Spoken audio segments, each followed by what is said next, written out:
Shalom Bapak Ibu Saudara yang dikasihi Tuhan. Seri pengajaran hari ini berjudul Hanya Bagi Yang Berkenan.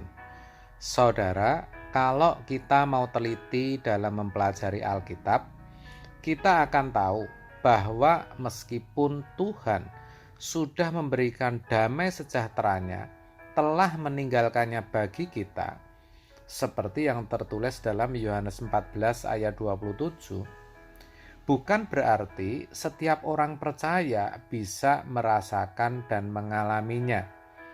Sekarang coba kita perhatikan yang tertulis dalam Lukas 2 ayat 14. Kemuliaan bagi Allah di tempat yang maha tinggi, dan damai sejahtera di bumi di antara manusia yang berkenan kepadanya.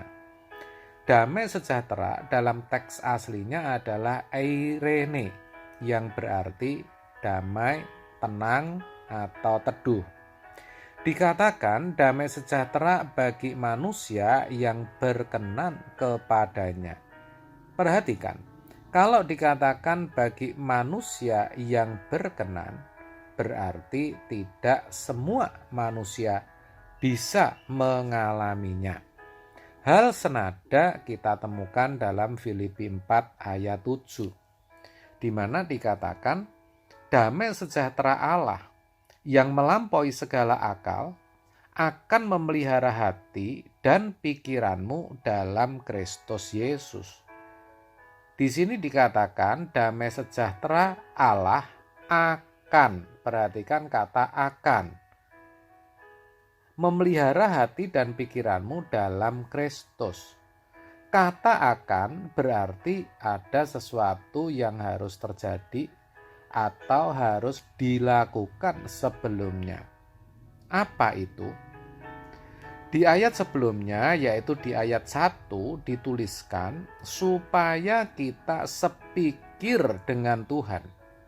Itu berarti kalau kita tidak memiliki pikiran seperti pikiran Tuhan, hati kita tidak akan damai, saudara. Jadi, untuk bisa mengalami damai sejahtera Allah yang melampaui segala akal itu, kita harus berkenan kepadanya, dalam arti memiliki pikiran Tuhan.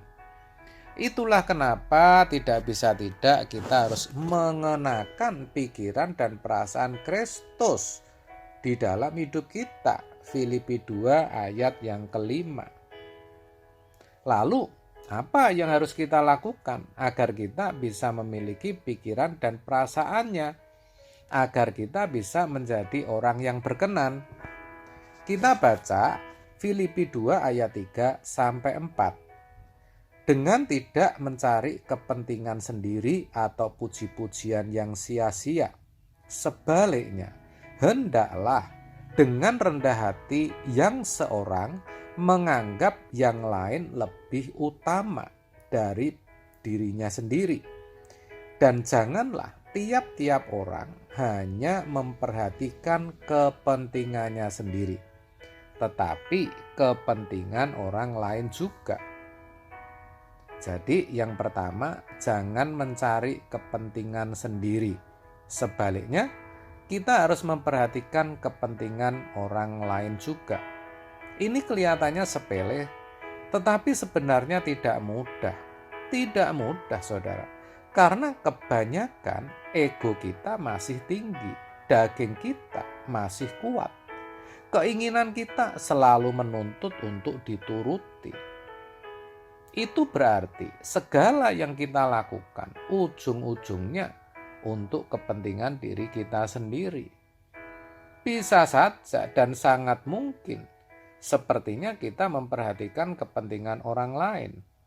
Tetapi di balik itu juga ada agenda pribadi terselip, yang mana juga untuk kepentingan kita sendiri.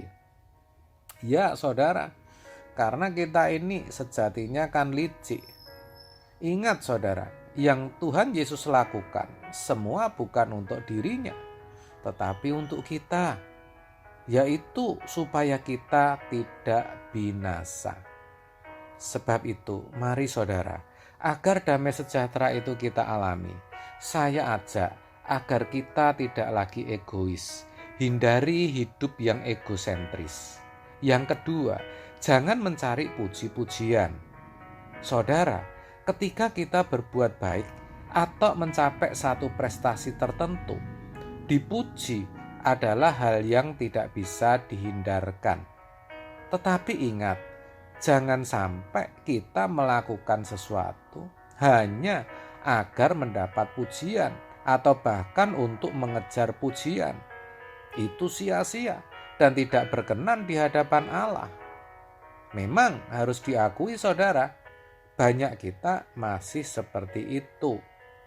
Memang kadang tidak terang-terangan, tetapi secara terselubung kita mencari pujian itu. Kapan? Yaitu ketika kita dengan sadar atau tidak kita menyatakan kebisaan kita.